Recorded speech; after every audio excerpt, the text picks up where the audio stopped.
Hi అండి, welcome back to our channel. So today topic వచ్చేసి 9th class physical సైన్స్లో first lesson ఉంది కదా. ఆ ఫస్ట్ లెసన్లో మనం ప్రీవియస్ క్లాస్లో ఏంటంటే బాష్పీభవనాన్ని ప్రభావితం చేసే అంశాలు అనే టాపిక్ వరకు ఎక్స్ప్లెయిన్ చేసుకోవటం అయితే జరిగింది కదా. దాని తర్వాత టాపిక్ నుంచి ఇప్పుడు క్లాస్లో మనం ఎక్స్ప్లెయిన్ చేసుకుందాం. సో ఈ టాపిక్స్ అనేవి ఏంటంటే 10 and ELCకి ప్రిపేర్ అయ్యే ఇద్దరికీ యూజ్ అవుతాయి. సో ప్రజెంట్ టెట్కి ఎవరైతే ప్రిపేర్ అవుతున్నారో వాళ్ళకి at the same time SA biology వాళ్ళకైనా ఆర్ మ్యాథమెటిక్స్ వాళ్ళకైనా ఫిజికల్ సైన్స్ వాళ్ళకైనా ఎవరైతే టెట్లో స్కోర్ ఇంకా పెంచుకోవాలి ఆర్ టెట్ రాయాలి, టెట్ క్వాలిఫై కాలేదు అనుకుంటున్నారో వాళ్ళకి ఫిజిక్స్ అనేది చాలా కీ రోల్ని ప్లే చేస్తుందన్నమాట. So at the same time SA physics వాళ్ళకి కూడా ఈ టాపిక్స్ అనేవి యూజ్ఫుల్ అవుతాయి అన్నమాట. సరే, లేట్ చేయకుండా టాపిక్లోకి వెళ్దాం. టాపిక్ వచ్చేసి బాష్పీభవనం శీతలీకరణకు ఎలా కారణమవుతుంది. సో ప్రీవియస్ క్లాస్లో మనం ఎక్కువగా ఈ బాష్పీభవనం గురించి చెప్పుకున్నాం. సో శీతలీకరణానికి బాష్పీభవనానికి ఉన్న రిలేషన్ ఏంటి, అసలు ఎలా ఇది కారణమవుతుంది అంటే ఏంటంటే మనకు ఆల్రెడీ తెలిసి ఉన్న కొన్ని ఎగ్జాంపుల్సే, కాకపోతే మనం అది బాష్పీభవనం ఇది శీతలీకరణానికి యూజ్ అవుతుందా అని అంత పర్టికులర్గా అబ్జర్వ్ చేయమన్నమాట. ఫర్ ఎగ్జాంపుల్ ఏంటంటే ఏదైనా ఒక కంటైనర్ తీసుకుంటే ఆ కంటైనర్ ఓపెన్గా ఉందనుకోండి, అంటే తెరిచిన ఒక పాత్రను కనుక మనం తీసుకుంటే దాంట్లో ద్రవం అంటే వాటర్ అనుకోండి, ఆ ద్రవం ఏమవుతుంది బాష్పీభవనం చెందుతూ ఉంటుందన్నమాట. ఇక్కడ ఏంటంటే తెరచిన పాత్రలో ద్రవం బాష్పీభవనం చెందుతూ ఉంటుంది. అంటే ఒక పాత్ర నిండుగా మనం వాటర్ని పెట్టేసేసి అలా వదిలేస్తే, అంటే దాన్ని దేనితో కూడా అంటే ఒక క్యాప్ అనేది వేయకుండా వదిలేస్తే దాంట్లో వాటర్ ఏమవుతుంది బాష్పీభవనం చెందుతూ ఉంటుందన్నమాట. సో ఆ ప్రాసెస్లో ఏం జరుగుతుందంటే ద్రవ కణాలు, ఇక్కడ మనం తీసుకుంది ద్రవమే కదా, అవునా. బాష్పీభవనం అంటే మ్యాక్సిమం మనం చెప్పుకునే ఎగ్జాంపుల్ వచ్చేసి ద్రవం, లిక్విడ్స్ గురించి మనం ఎక్స్ప్లెయిన్ చేసుకుంటాం. సో ద్రవ కణాలు బాష్పీభవన సమయంలో ఏమవుతుంది కోల్పోయిన శక్తిని తిరిగి పొందటానికి, అంటే బాష్పీభవన సమయంలో కోల్పోయాయంటే కాదు, అంతకుముందు ఈ ద్రవ కణాలు అనేవి కొంత ఎనర్జీని డిఫరెంట్ ఆఫ్ యాక్టివిటీస్ వల్ల అవేమవుతాయి ద్రవ కణాలు కొంత ఎనర్జీని అనేది లాస్ అవుతాయి, అంటే కోల్పోతాయి అన్నమాట. సో ఏవైతే ఈ లిక్విడ్స్ యొక్క పార్టికల్స్ ఏవైతే ఉన్నాయో అవి ఏవైతే వాటి యొక్క ప్రీవియస్ యాక్టివిటీస్ వల్ల, అంటే అంతకుముందు జరిగిన కొన్ని యాక్టివిటీస్ వల్ల వాటిలో ఉన్న పవర్ శక్తిని ఎనర్జీని కోల్పోతాయో దాన్ని మళ్ళీ అవి సంపాదించుకోవాలి. సో సంపాదించుకోవాలంటే ఎప్పుడు సంపాదించుకుంటాయి ద్రవ కణాలు బాష్పీభవన సమయంలో కోల్పోయిన శక్తిని తిరిగి పొందటానికి. అంటే ఇక్కడ బాష్పీభవన టైంలో ఏమైంది కొంత శక్తి అనేది ఏమైంది కోల్పోయింది, మళ్ళీ దాన్ని ఏం చేసుకోవాలి అది సంపాదించుకోవాలి, అంటే తిరిగి పొందాలంటే ఏం చేయాలి, ఈ ద్రవాలు వేరే చోట నుంచి వెళ్ళి ఎనర్జీని తెచ్చుకోలేవు కదండి. సో అవి ఎక్కడైతే ఉన్నాయో ఆ పరిసర ప్రాంతాల నుంచి మాత్రమే అవి ఎనర్జీని తీసుకోగలవు అన్నమాట. అందుకని చుట్టుపక్కల నుండి శక్తిని గ్రహిస్తాయి, అంటే అది ఉన్న సరౌండింగ్స్ నుంచి మాత్రమే అది కోల్పోయిన ఎనర్జీని మళ్ళీ అది గెయిన్ చేసుకుంటుంది. ఈ ఎనర్జీ ఎప్పుడు కోల్పోయింది బాష్పీభవన సమయంలో ఆర్ సమ్ అదర్ యాక్టివిటీస్. అంటే బాష్పీభవనం టైంలోని ద్రవాలు శక్తిని కోల్పోతాయి, అంటే ఇప్పుడు మన టాపిక్ బాష్పీభవనం కాబట్టి బాష్పీభవన సమయంలో కోల్పోయిన శక్తి అని చెప్పుకుంటున్నాం. కొన్నిసార్లు వేరే రీజన్స్ వల్ల కూడా ద్రవాలు అనేవి శక్తిని కోల్పోతాయి. బట్ అది కోల్పోయింది కదా శక్తిని అని చెప్పేసి అలా ఉండదు, అగైన్ దాన్ని ఏం చేస్తుందంటే తిరిగి సంపాదించుకుంటుంది. అలా తిరిగి పొందాలంటే అవి వేరే చోటుకి వెళ్ళలేవు కదా, మనం తీసుకెళ్ళి ఆ కంటైనర్ని కానీ ఆ పాత్రని కానీ వేరే చోట పెట్టాలి. బట్ కొన్నిసార్లు అవి అక్కడే ఉంటాయి, అక్కడ ఉన్న పరిసరాల నుంచి మాత్రమే అగైన్ ఇవి కోల్పోయిన శక్తిని గ్రహిస్తాయన్నమాట. ఇలా ఏదైతే చుట్టూ ఉన్న పరిసరాల నుంచి ద్రవాలు అనేవి పరిసరాల నుంచి ఉష్ణశక్తిని గ్రహించడం వల్ల పరిసరాలు చల్లగా మారుతాయి అన్నమాట. సో చుట్టుపక్కల పరిసరాలు ఈ శక్తి ఎక్కడి నుంచి వస్తుందంటే పరిసరాలు అని చెప్పుకున్నాం. పరిసరాలు అంటే ఏంటి, మనం ప్రకృతిలో ఉంది, ప్రకృతిలో మనకి ఎనర్జీ సోర్స్ ఏదైనా ఉందంటే that is nothing but sun అనమాట. అంటే సన్ నుంచి మాత్రమే, అంటే సన్ నుంచి వచ్చే heat is nothing but energy, అవునా. సో ఆ పరిసరాల్లో ఉన్న హీట్ని ఏం చేస్తున్నాయి ఈ ద్రవాలు తీసుకుంటున్నాయి, ఓకేనా. అప్పుడు ఏం చేస్తున్నాయి ఆ పరిసరాల్లో ఉన్న ఉష్ణశక్తిని, అంటే ఈ సన్ నుంచి వచ్చిన ఎనర్జీని ఈ ద్రవ కణాలు, ఈ లిక్విడ్ పార్టికల్స్ ఏవైతే తీసుకుంటున్నాయో ఆ శక్తిని గ్రహించడం వల్ల ఈ పరిసరాలు ఏమవుతున్నాయి, చల్లగా మారిపోతున్నాయి. వాటిలో ఉన్న హీట్ మొత్తం ఎవరు తీసుకుంటున్నారు, ఎనర్జీ రూపంలో ద్రవ కణాలు తీసుకోవటం వల్ల ఈ పరిసరాలు ఏమవుతున్నాయి, చల్లగా మారుతున్నాయి అన్నమాట. సో ఇది బాష్పీభవన శీతలీకరణకు కారణం ఎలా అవుతుందంటే ఇది ఒక ఎగ్జాంపుల్, అంటే ఒక ఎక్స్ప్లెనేషన్గా కూడా తీసుకోవచ్చు. Not only example, it's also one explanation. So ఇప్పుడు ఏంటంటే మీరు అరచేతిలో కొంత ఎసిటోన్ అంటే ఏం లేదండి, నెయిల్ పాలిష్ రిమూవ్ చేసుకునే లిక్విడ్ ఉంటుంది కదా, అదనమాట. అది మనం మన చేతిలో తీసుకుంటే ఏం జరుగుతుంది, ఫస్ట్ ఏమవుతుంది, ఆ నెయిల్ పాలిష్ రిమూవ్ చేసే లిక్విడ్ అనేది, ఎసిటోన్ అనేది మన చేతిలో వేసుకోగానే మనకు ఒక బర్నింగ్ సెన్సేషన్ అయితే వస్తుంది. అంటే ఏదో కాలుతున్నట్టుగా కొంచెం హీట్ అనేది మనం ఉంటుంది కదా, అలాంటి ఫీల్ అయితే మనకు ఉంటుంది కదా, అదనమాట. ఆఫ్టర్ సమ్ టైం, కొంచెం టైం తర్వాత ఏమవుతుంది, కొంచెం చల్లగా ఫీల్ అవుతాం అవునా, మన హ్యాండ్ అనేది కొంచెం చల్లగా ఫీల్ అవుతుంది ఈ లిక్విడ్ మన హ్యాండ్ తగిలినా కూడా. సో ఎందుకు అలా జరుగుతుందంటే ఎసిటోన్ కణాలు ఏవైతే ఉన్నాయో అవి మన అరచేతి నుండి కానీ లేదా దాని చుట్టూ ఉన్న పరిసరాలు, అంటే అరచేతి చుట్టూ ఉన్న పరిసరాలు ఉంటాయి కదా, వాటి నుండి కానీ ఏం చేస్తుందంటే శక్తిని పొందుతుంది అన్నమాట. ఓకేనా. సో అదేం చేస్తుంది, బయటికి రాగానే కొంత అది కూడా నథింగ్ బట్ లిక్విడ్. ఓకేనా. ఎసిటోన్ అనేది కూడా ఒక లిక్విడ్ కాబట్టి, ఇక్కడ మన లిక్విడ్స్ యొక్క బాష్పీభవనం గురించి మనం ఎక్స్ప్లెయిన్ చేసుకున్నాం కాబట్టి acetone is nothing but liquid. So ఇది ఒక ఎగ్జాంపుల్, లైవ్ ఎగ్జాంపుల్, అంటే మన డైలీ లైఫ్లో జరిగే ఒక యాక్టివిటీ అన్నమాట. ఈ బాష్పీభవనం మనం అంతగా అబ్జర్వ్ చేయం, కానీ ఈ టైంలో కూడా బాష్పీభవనం వల్ల శీతలీకరణ ప్రాసెస్ అనేది జరుగుతుంది అనేది చెప్పడానికి ఇది బెస్ట్ ఎగ్జాంపుల్ అనమాట.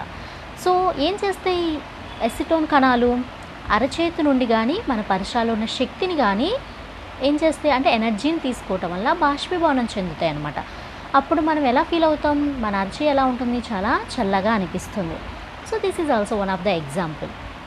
నెక్స్ట్ వచ్చేసి ఏంటంటే ఎండవేడి ఎక్కువగా ఉన్న రోజులు ఉంటాయి కదా, ఆ రోజులు ఏం చేస్తారు చాలామంది, మనం సమ్మర్ని ఫీల్ అవుతున్నాయి, ఇంకా సమ్మర్ యొక్క వేడిని ఇంకా ఫీల్ అవుతూనే ఉన్నారు కదా.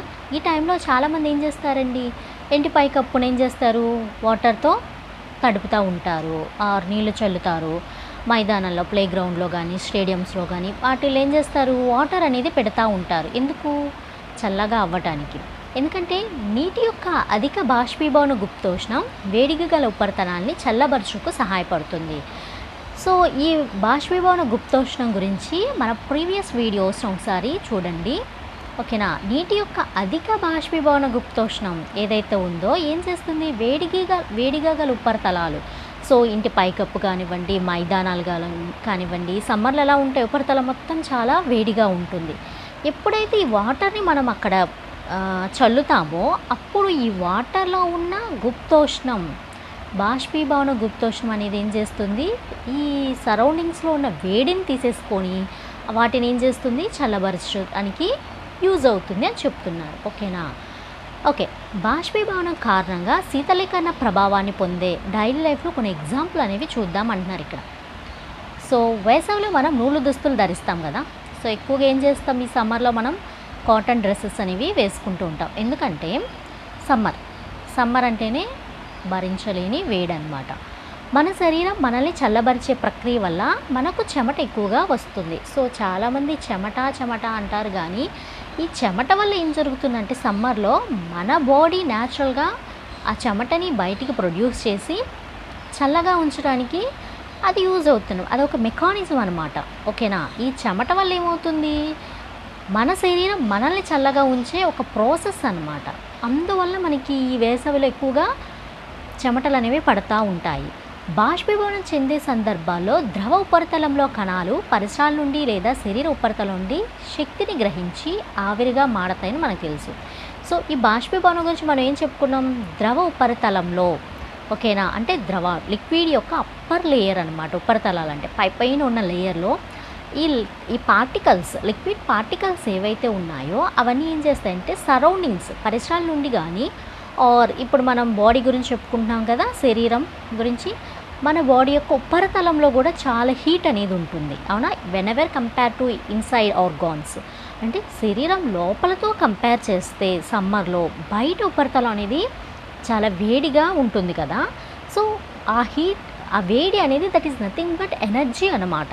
ఆ ఉపరితలాల నుంచి అదేం చేస్తుంది, మనం వేడిగా ఫీల్ అవుతున్నాం కానీ బట్ ఈ ద్రవాలు దాన్ని ఎలా ఫీల్ అవుతున్నాయి, ఎనర్జీగా ఫీల్ అవుతున్నాయి అనమాట. సో మన శరీరం నుంచి కానీ పరిసరాల నుంచి కానీ సమ్మర్లో మన పరిసరాలన్నీ ఎలా ఉంటాయండి, చాలా వేడిగా ఉంటాయి, అవునా? మన హీట్ అని ఫీల్ అవుతాం. బట్ ఇక్కడ లిక్విడ్స్ వచ్చేసేసి ఎనర్జీగా ఫీల్ అవుతున్నాయి. అట్ ద సేమ్ టైం మన బాడీ ఉపరితలంలో ఉన్నవి కూడా ఏమిటి, అది కూడా హీటే, వేడిగా ఫీల్ అవుతాం. బట్ ఈ పార్టికల్స్ ఎనర్జీగా ఫీల్ అవుతున్నాయి. ఆ ఉపరితలాల నుంచి అవి ఎలా గ్రహిస్తున్నాయి, శక్తిని గ్రహిస్తున్నాయి. అంటే ఆ హీట్ని అవి శక్తిగా తీసుకొని శక్తిని గ్రహించి ఆవిరిగా మారతాయని మనకు తెలుసు. సో అంత హీట్ తీసుకున్నప్పుడు ద్రవాలు నథింగ్ కంపల్సరీగా ఎలా కన్వర్ట్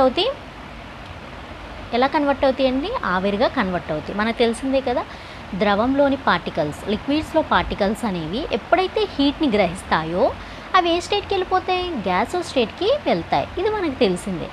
బాష్పీభవన గుప్తోష్ణముకు సమానమైన శక్తి శరీరం నుండి శోషించబడి శరీరాన్ని చల్లబరుస్తుంది. బాష్పీభవన గుప్తోష్ణం, దీని గురించి మనం ప్రీవియస్ క్లాస్లో చెప్పుకున్నాం, సార్ చూడండి. దానికి ఈక్వల్ అయిన ఎనర్జీ అనేది శరీరం నుండి శోషించబడుతుంది. సో ఇదంతా కూడా ఎక్కడి నుంచి శోషించబడుతుంది, మన బాడీ నుంచే శోషించబడి అగైన్ ఏం చేస్తుంది, శరీరాన్ని చల్లబరుస్తుంది. ఇది ప్రాసెస్ ఇక్కడ జరిగేది. నూలుకు నీటిని బాగా శోషించుకునే గుణం ఉండటం వల్ల చెమటను గ్రహించి వాతావరణంలోనికి సులభంగా బాష్పీభవనం చెందుతుంది.